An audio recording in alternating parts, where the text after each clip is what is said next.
Hello, this is me, Erika from Holstein. And this is Luca the Biase. Welcome to Re-Imagine Talks, the podcast to challenge the way we think. Today, we're here to reimagine trust with Lisa Gansky. Lisa Gansky is a pioneer, a serial entrepreneur, and a best-selling author. She's a model of the original spirit of the internet.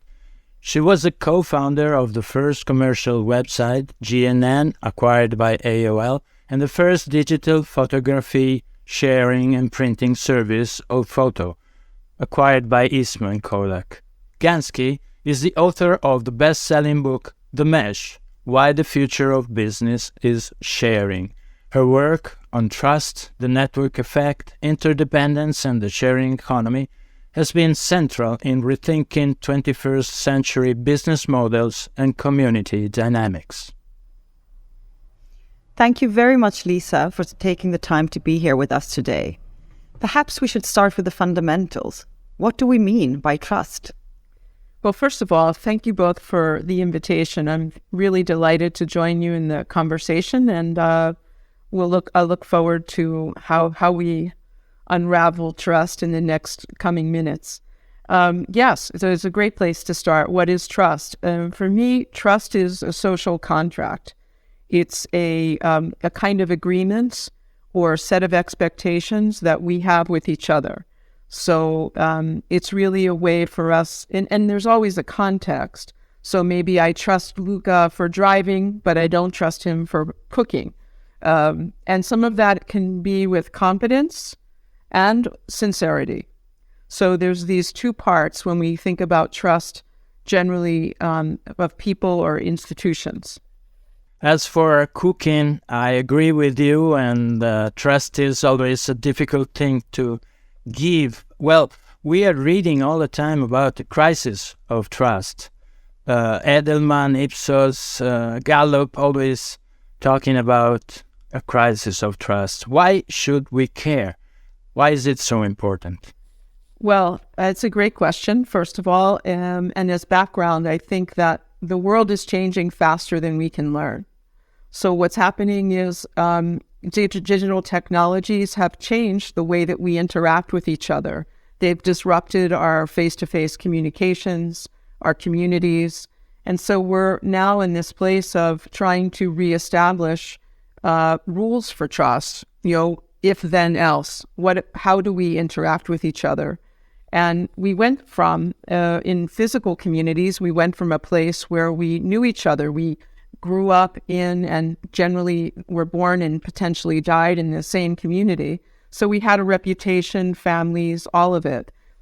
With transportation and digital technologies, we've continued to get more and more distant from each other through our lives. And that's really changed the way that we connect. So in the 20th century, institutions started to create forms of trust. If you think about things like banks and reputation, credit scores, and things like this, we were relying on many institutions or brands to represent who or what we could trust.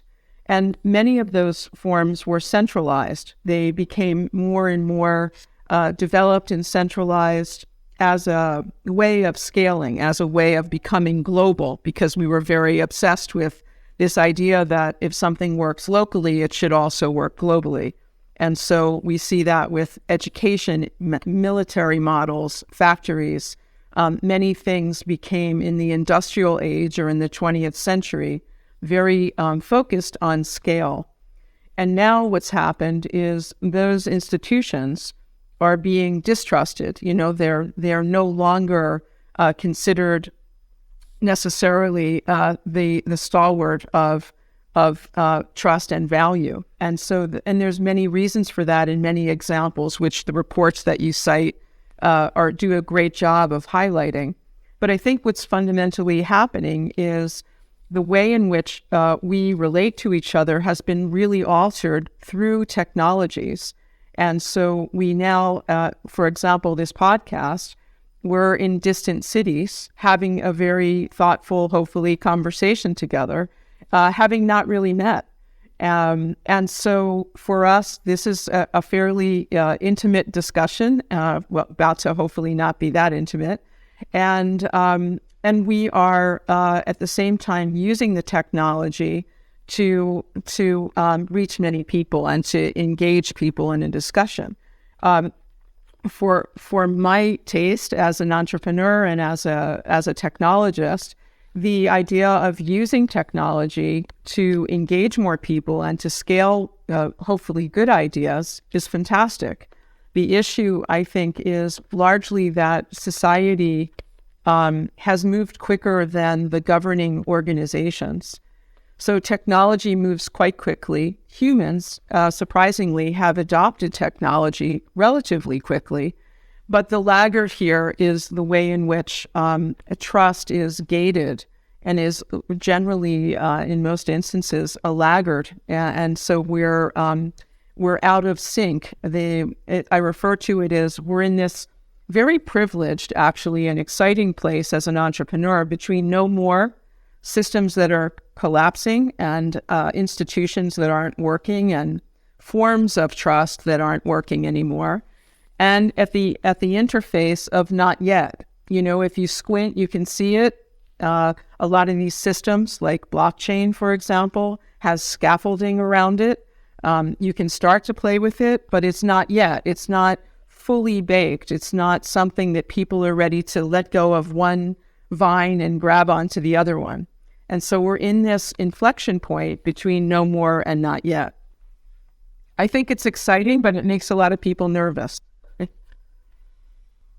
So Lisa, if we try to squint a little bit and together look towards the future, how would you reimagine trust, and where do you think we can go from here? Well, I'm pathologically enthusiastic about the opportunity of taking a lot of ideas that work well at a local level and using technology and using a way of kind of thinking together to refine what works in each place. So, for example, we're all in different cities, and we saw this with the sharing economy, for example, with whether it was food related or transportation.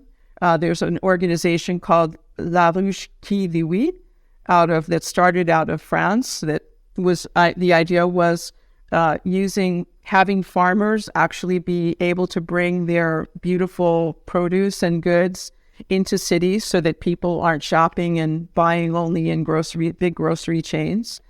And the organization now, the company, has adapted to many different countries outside of Europe and within Europe. But in the process of doing that, they've had to change the way in which they go to market in each case. The same is true with bike sharing. We've seen that in different cities, bike sharing has to adapt. The same, pick any example. In fact, I remember many years ago when IKEA came the first time to Philadelphia, the CEO told me a story that what gets sold in Europe as vases in the U.S. is perceived as, these giant, we like to drink a lot of water in big glasses. So vases in Europe were water glasses in the United States, and they thought it was extremely funny. So the thing is that the ideas can really work. We can learn, because the world is changing faster than we can learn, our really best solution together is to figure out how to be pathologically curious and to create a learning engine so that we're constantly learning. And if we can do that at a local level and use technology to create more kind of peripheral vision to see what's happening in other places and learn from each other, that's kind of the best of both worlds. And in the case of trust, I think, it's in the early days, but I'm optimistic that blockchain can be very helpful for that because it's actually designed to scale local in a way. It's a decentralized technology platform that is very tofu-like in the sense that it can it can take on the flavor of whatever's around it. So it can be good for many different applications and locations. Yeah, but blockchain is a technology. Communities are people linked together in many ways. Is it technology with the thing that will create the solution? Is it a new way to think and develop communities? Can communities scale with blockchain? The potential is there, but the point that you raised, Luca, is absolutely spot on, which is blockchain isn't going to save us. We have to come together and acknowledge that we're connected. We're pathologically also connected. That the world is one, and that the opportunity is for us to learn from each other, whether it's about climate change or trust or food or whatever the topic is. But I think that what I'm saying is that blockchain as a technology is fundamentally and architecturally decentralized. It's really just a ledger. It's a, the accounting ledger it's thousands of years old, the idea. But basically what blockchain is allowing is a decentralized ledger that allows us to keep track of each interaction, but it's not guarded in a central location. So it's not something that one company or one institution or one country oversees. It's something like the original design of the internet, where it's much more, local scaled. And I think probably the best example we have at the moment of something that in the direction that I'm thinking is the internet.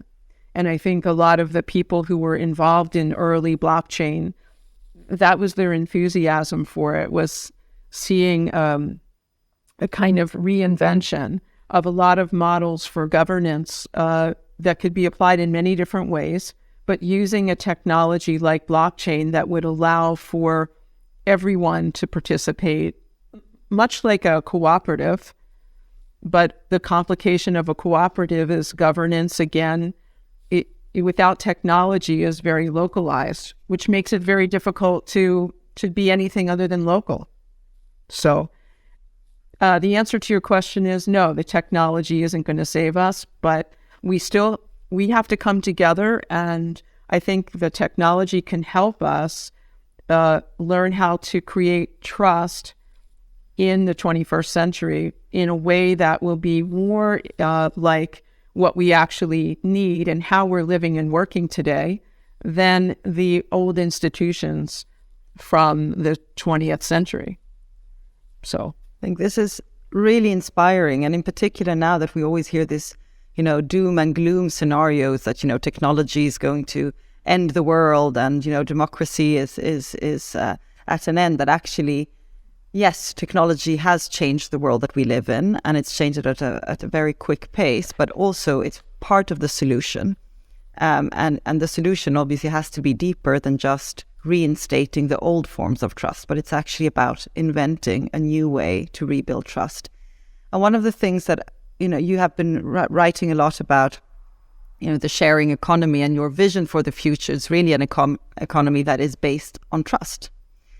And the problems we're facing today, whether it's, climate change or a global pandemic, you see it more and more. The problems are also growing in scale from local level to global level. What do you think will be the biggest challenge in moving from, you mentioned before, these, networks of trust that were built on families and relations and actually knowing each other physically, to having similar networks but with millions, maybe billions of people across the planet, where you don't know each other and you can't see each other. What do you see as the biggest challenge in moving and transitioning into this new form of trust? Well, that's quite the question. I think that, thank you for that, I think. Thank you, I think. I think that one of the underpinnings of trust, especially in this situation, is empathy.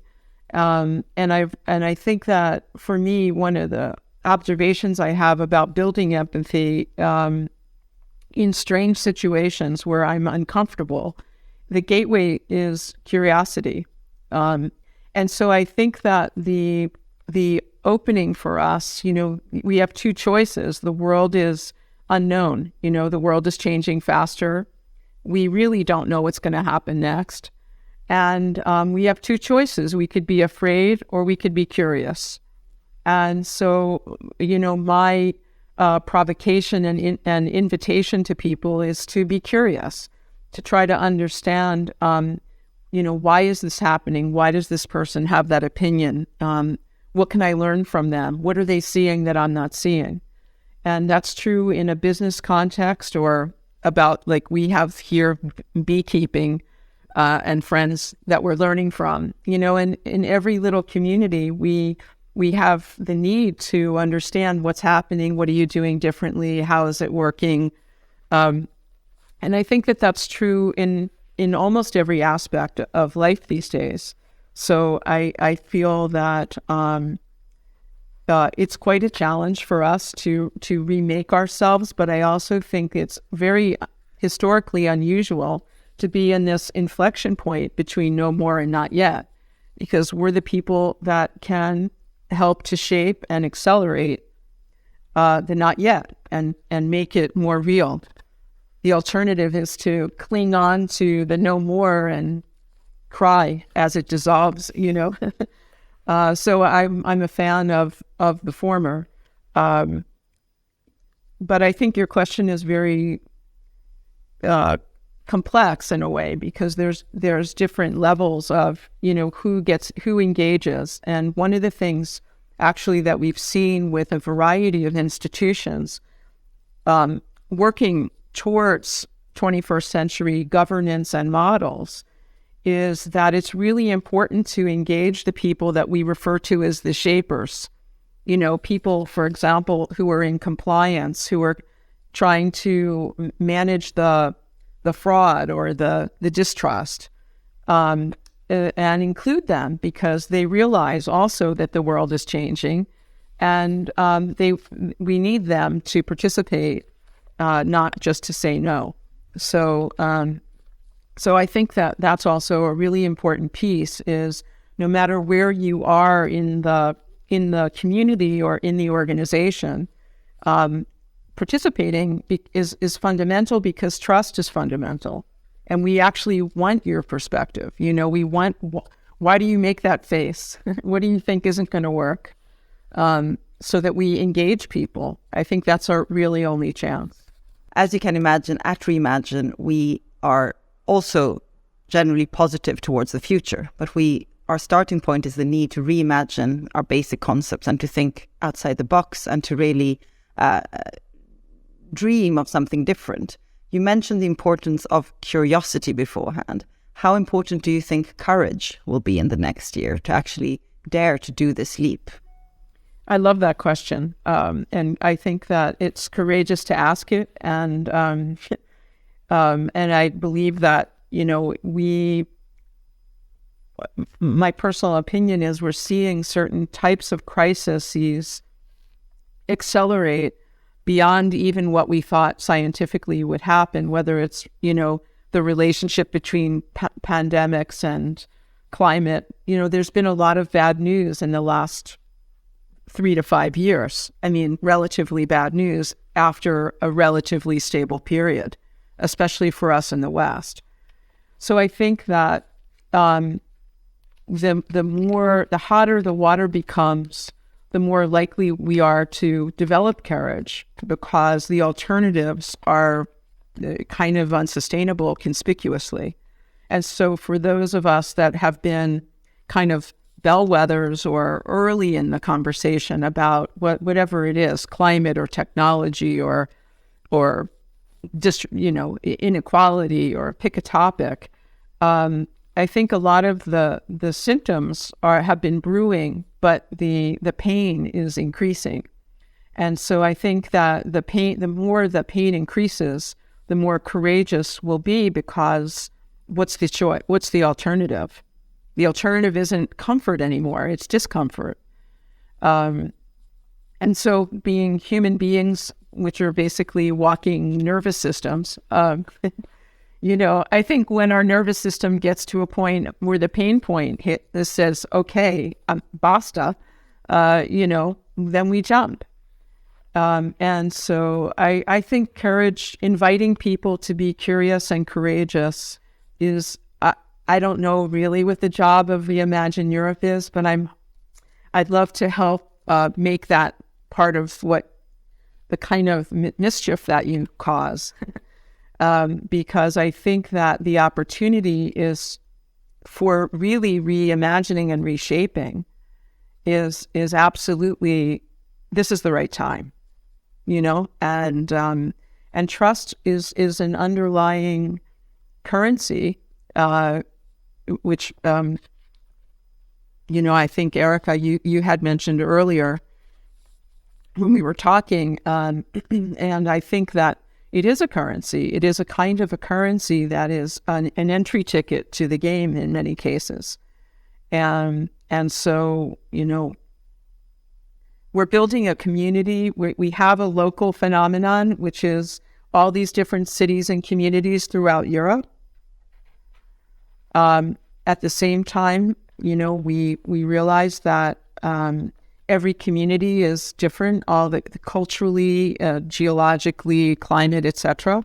But I think the opportunity is right here for us. And Re-Imagine Europe, it seems like as a meta community and a convener of really interesting conversations, just a wonderful,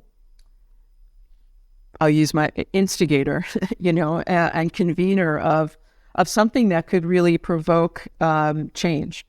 So more than anything, if we could provoke change or accelerate and learn from each other and use your platform that you're shaping to do that, I mean, how much more, what other value is there, Thank you very much for these words. Yes, I'm absolutely going to take you up on that, so be careful. Let's reimagine not only trust together, but let's also start reimagining the future. Because I agree, if we have courage and curiosity and are working together, we could do something amazing of this new digital global world that we are creating. Thank you very much, Lisa. Thank you again. Thanks for the invitation, and I'll really look forward to meeting some of the people in your community.